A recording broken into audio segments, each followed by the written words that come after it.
Hi everyone, it's Lisa from Creative Life Scrapbooking, sharing some tips about some of the options we have when it comes to choosing which Creative Memories adhesive to use in our projects. Most of the time, this comes down to a personal preference, but there are different situations in which one adhesive will work better than another. So let's start here with the tape chips. In old CM, these were called photo splits. And you'll see it's just a little rectangle of adhesive. And when you peel the backing off, it's sticking on the other side. You take it from the release sheet, peel that off, and it's good to go. These are great to use when kids are creating because they tend to have a heavy hand when they use the tape runner. But also they're good to use when you are creating layouts and or borders in advance. And let's say you're making this here and I wanted to add something behind here at a later date.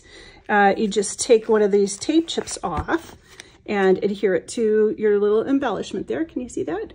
And then when I'm done and I slide my photo underneath there or whatever it is, I just peel the adhesive off and adhere it down when the layout's finished at a different time.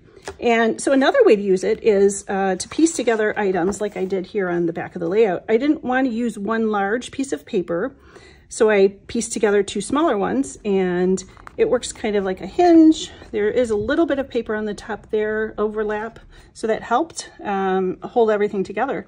But when I put this in my album, I'll just peel that off, stick it to the page, maybe add a couple more dots of adhesive on the corners, and I'm good to go. So, okay, that's those tape chips. So let's go now to the original tape runner. It's a workhorse, right? It comes in a blue housing, but this is my repositionable. You'll see that, we'll talk about it in a minute. It's a green refilled cartridge. I keep my original tape runner adhesive in a red case, and I'll talk to you about that in just a second, because this works on just about everything, photos, paper, and it's super strong. And because it creates such a strong bond, it can be pretty unforgiving.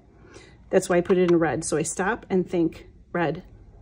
Pay attention, right? You need to be deliberate, pay attention when working with this, because when you put them together, you stick those pieces together, they're stuck pretty good. And you might be able to separate them using your multi-purpose tool, but chances are you're going to lift off some of the bottom surface as well as the top. So as an alternative, the repositionable adhesive for the tape runner is pretty forgiving. And that's why this is my go-to adhesive for most projects. I love this, but you still need to be cautious with working with items that have a printed surface, right? Like your decorative papers or a photo, because like this is cardstock here. The repositionable adhesive here for the tape runner, if you can see that, they're little tiny dots. And if you put it on something, you don't want that on there, you rub it away, right? On cardstock, it doesn't matter because cardstock has its color dyed all the way through, excuse me.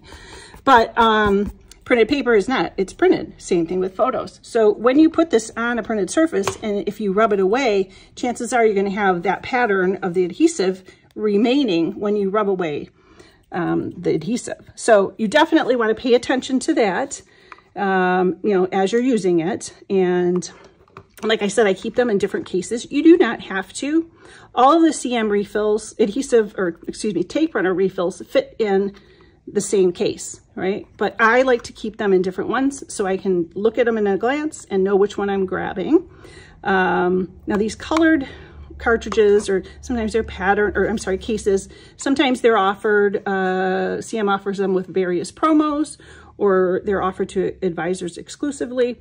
If you want to mark your cases and you don't have different colored ones, you can just use a Sharpie and write on there, or you could use your ABC stickers and, you know, put an R on there for repositionable, whatever works. We have options, right? So, but you don't have to have multiple cases. I just like that. As much as I love my repositionable adhesive, it's not good in all situations. And you'll see here, these teeny tiny little bubbles are not great to work with this. So that is a job for the precision point adhesive pen. And this, I'm not going to go into in great detail because Karen just did a fantastic video putting together the owl with the adorable owl punch, and she highlights this. And so I have added the link to that video in this video's description. So I hope you'll check that out. But this also is forgiving. You have a little bit of a wiggle room, but it's just a much shorter window than you have with the repositionable tape runner. So, okay, I hope that helps you. And speaking of this layout here, if you would like to get complete instructions about how to complete this, you can head over to the Creative Life Scrapbooking website at www.creativelifescrapbooking.com to download a handy printable sheet with lots of photos and detailed instructions. So I hope that helps you. Thank you so much for supporting Creative Life Scrapbooking, and I hope you have a blessed day.